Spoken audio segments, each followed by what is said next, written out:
Herlings, you've been back a few GPs now. I feel like progress every week.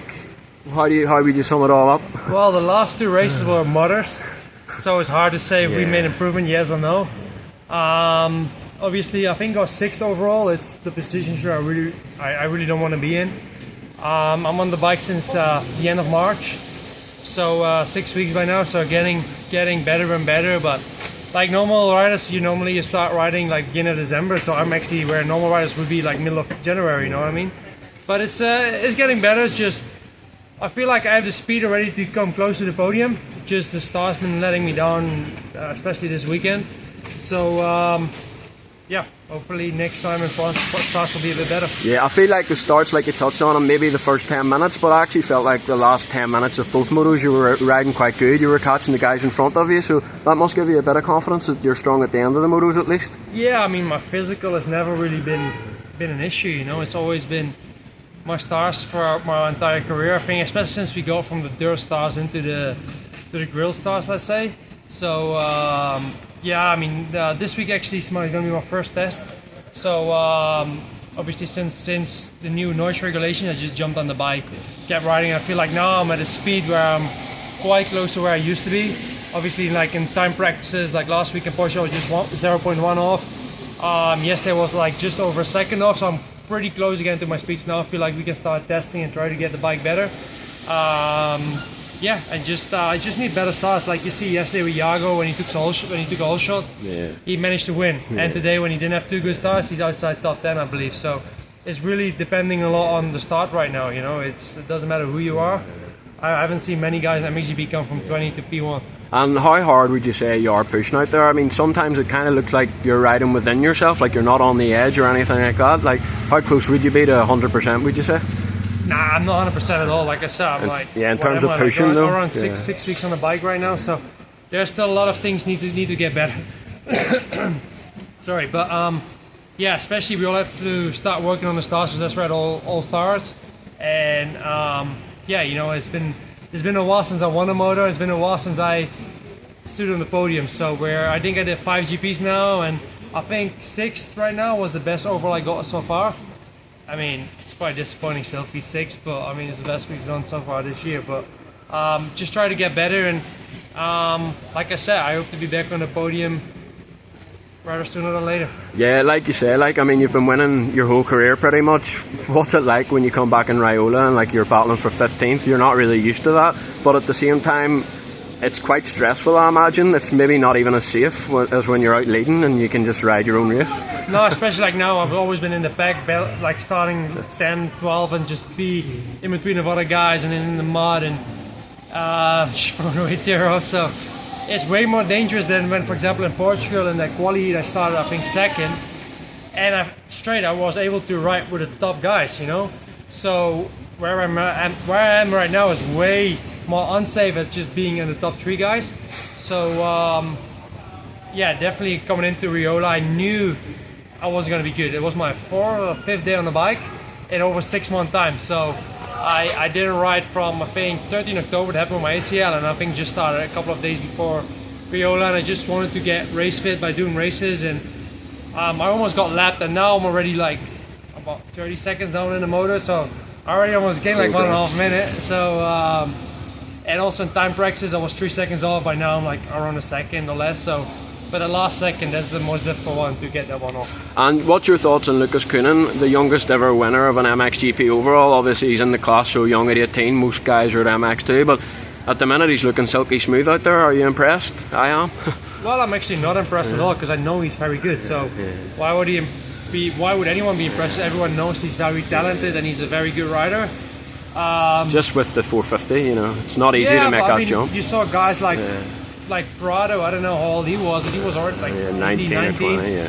He was as talented. Same with Jet Lawrence, he was like what, 19, he did the same thing. So guys as talented as Lucas and Ken Roxe and Prado and Jet, they just are very gifted, and so for me I'm not surprised. Like, I'm more surprised with him not crashing, because when I saw him last year and the year before, he crashed quite a lot, and now he's way more patient. So no, he's doing a great job, and right now he's keeping the orange flag high. So I hopefully at some point soon I'm able to fight with these guys again. But right now, like you said, I just been trying to ride safe. I just took every GP like kind of as a practice, try to get better. I'm almost into the top 5s already, even though it's terrible starts.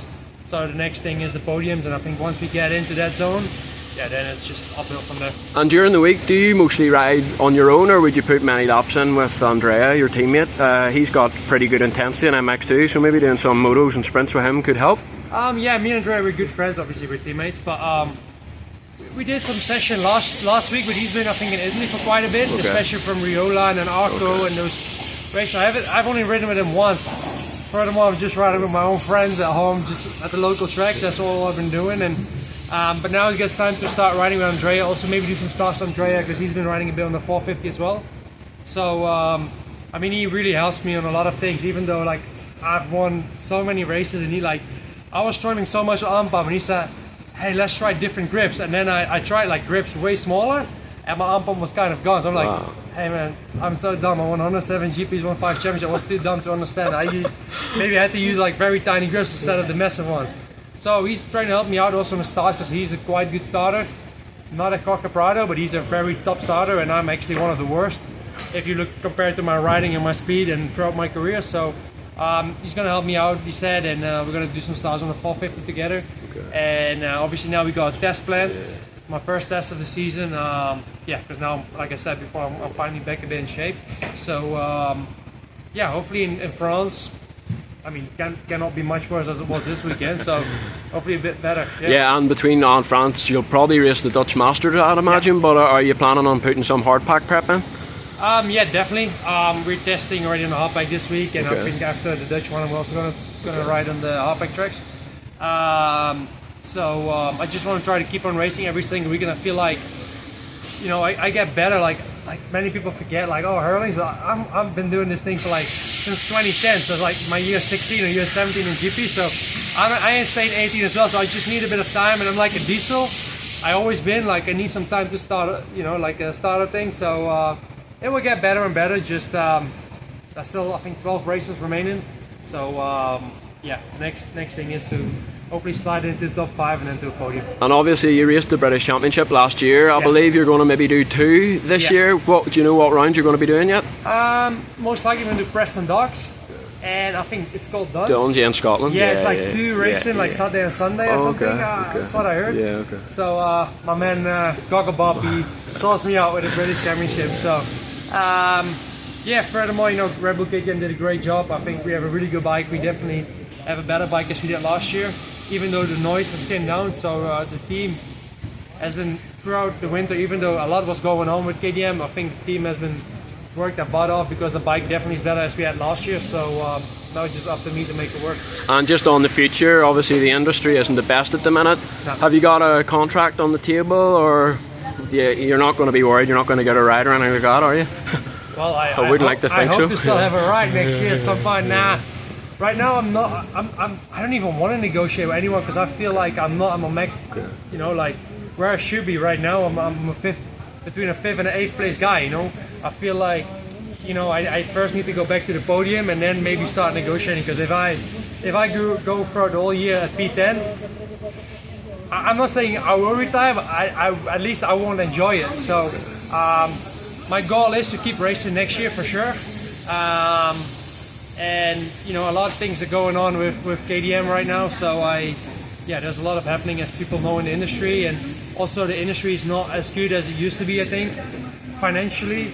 Also with the spectators, like you've seen in Portugal, you've seen here, you've seen in Sardinia and Kozar, like for some reason there's not much public.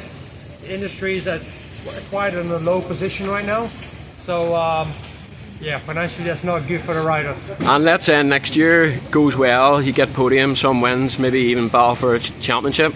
Would that definitely be the last year, or would you consider coming back? You know, Eli Tomac, he was retired a couple of years ago and he's still racing. Yeah, I mean, like I don't want to be like, that's like Tomac kind of said. I believe he said, I'm not, don't get me wrong or right, but I think he said in the end of 22 that he was going to retire end of that year, and then he so and then he's going to retire end of 23, end of 24, and he started racing in 25, and I even hear discussions he's maybe racing in 26. So me, when I say I'm going to retire, I also want to retire. Like right now, I do have not any intention of retiring next year, but I'm also going to be open. Like I need a good contract and I need a good bike. You know, I don't want to go on a B team and almost spend money to do so, you know. So I came too far and I want too much to do that. So, but there's a lot of teams, a lot of rides, and as far as I know, there's just 2 heavy hitters, let's say, on the contract for next year, which is Maxime and Romain, and all the other ones are basically, from the top guys, are almost all out of contract. I think Jeremy's on Ducati, but furthermore, like,